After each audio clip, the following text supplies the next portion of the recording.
other as much as we do, we've been blessed with the love that's true. I love you and you love me, and this is just the way that a love should be. Learning to love as only one has been so much history and so much fun. We found something that we both need, a relationship in which we can believe. You know, every day is a brand new thrill because our love is all for real. Thank you, Father, for helping us to see that our love was meant to be. Thank you, Father, for blessing me this day and sending bubbles my way.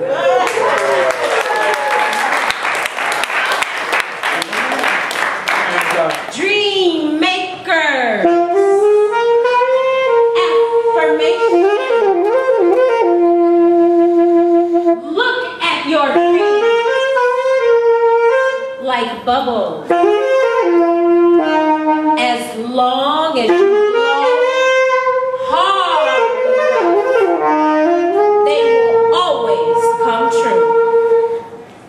There are others who won't accomplish their dreams and will cause you a path of distress.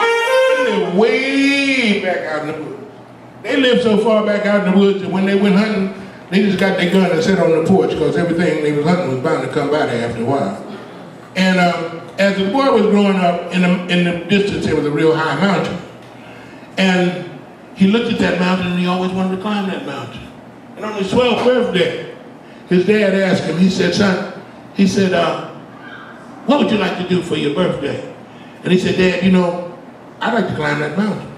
And his father said, you know, that would be a good rite of passage for you. That would be a good trial. You've been a good boy. So he fixed him a backpack and ropes and gear. And the boy started out walking toward that mountain. He walked and he walked and he walked. And it was a long way. And finally, when he got there, the sun was about to go down, but he was tired. But he didn't want to stop because he'd been wanting to do this for so long. And so he started climbing up that mountain. And when he got to the top, it was a long, hard, arduous climb. And when he got to the top, he lay there trying to catch his breath. And he looked around and he seen an eagle's nest. And he went over to it and he looked in it and he seen an egg. And he touched that egg. And he felt life in it. And he took it and he carefully put it in his jacket, put it in his backpack, and made his way back down the mountain. And he walked and he walked and he walked, and finally he got home. He said, Dad, look at what I got. And his father looked at it and he said, you know, son, that's an eagle's egg. He said, you know, I bet you if we take that egg and put it on one of our chickens, you know, one of them setting hens. He said, I bet you we can hatch that egg. And that's what they did. They put that egg under one of them setting hens, and she sat on that egg, and she sat on that egg, and she sat on that egg. And finally the egg hatched, and out jumped the little baby eagle. And all the chickens that ran over to him, they looked at it, they said, oh, he's so handsome. They said, oh, he's so cute, you know. But one of the smart hens over there, she said, hey, y'all know that's a little baby eagle, right? And you know, he gonna sometimes grow up and have a taste for chicken. And I ain't talking about KFC. And they said, that's right. He said, what we gonna do? What we gonna do? Well, one of the smart roosters back there, he said, I got an idea, y'all. He said, why don't we make him think he a chicken? Why don't we raise him like a chicken? And they said, you know, that's a good idea.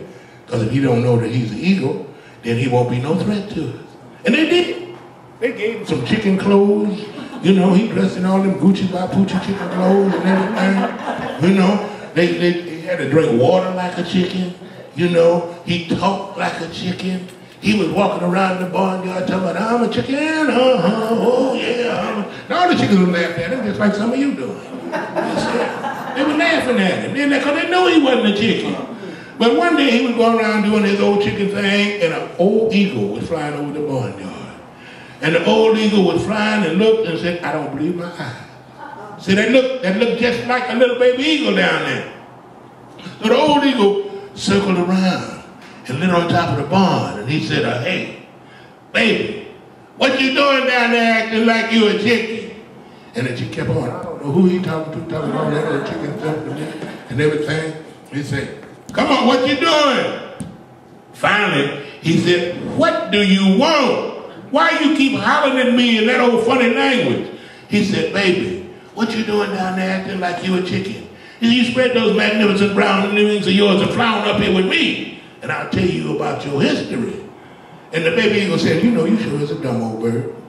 He said, can't you see I'm a chicken, and chickens cannot fly like eagles? And he said, baby, you're right, I'm old, but why don't you humor me? Why don't you just flap them wings and see if you can't fly up here? And the baby eagle told him, you know what? He said, make you shut up and leave me alone. I'm going to show you that I'm a chicken and chickens cannot fly like that. And he run around the barnyard and he flapped his wings real hard, and a breeze came along, and to his amazement, he flew up in the sky. And first it was scary because he ain't never been that high before, you know, but then it got kind of good to him because he was soaring around and everything, you know. Then he looked down in the chicken yard, and he looked at the chickens, and them chickens look different to him now, because he could see them with an eagle's eye. And finally, he lit on the bar next to the old eagle, and he said, you know, I didn't know I could do that.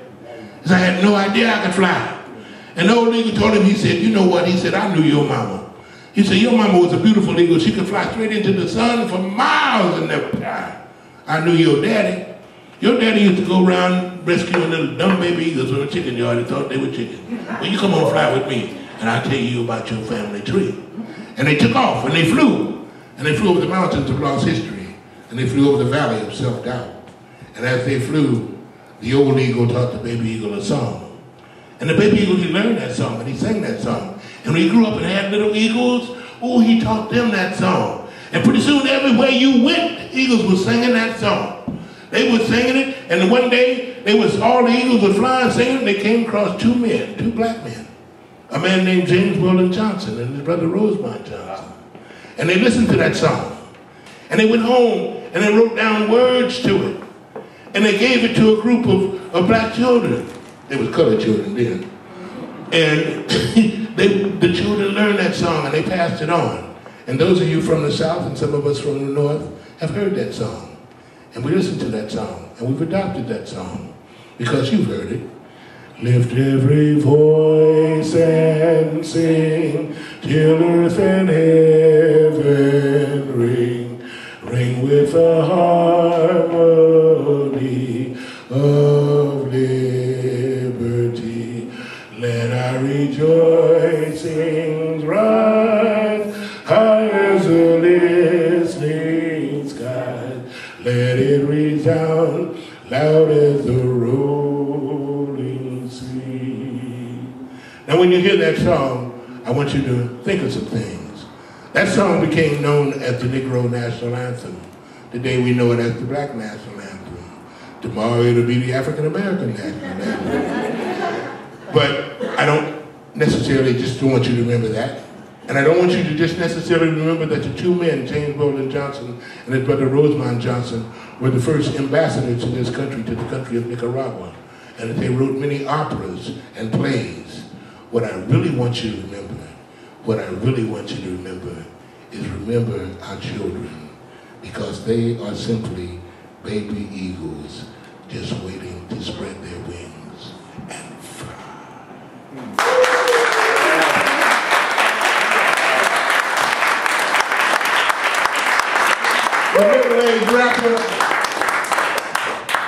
You're a binder and you do it well, but you only have two options, death or jail. The system set up for you to fail. You get locked up or be dead in hell. You go to bed with a 40, wake up with a blunt. The same routine every day and every month. You knock your baby's mama to the floor to prove that you're a thug and you're a hardcore. But if you're black or brown, you're going to jail when you get to the town. Everybody, you understand what it truly takes to be a real man. Drinking a 40 don't make you a man. Having a check with some money in your hand. Yes, everybody, do you understand? Thug life, it isn't grand.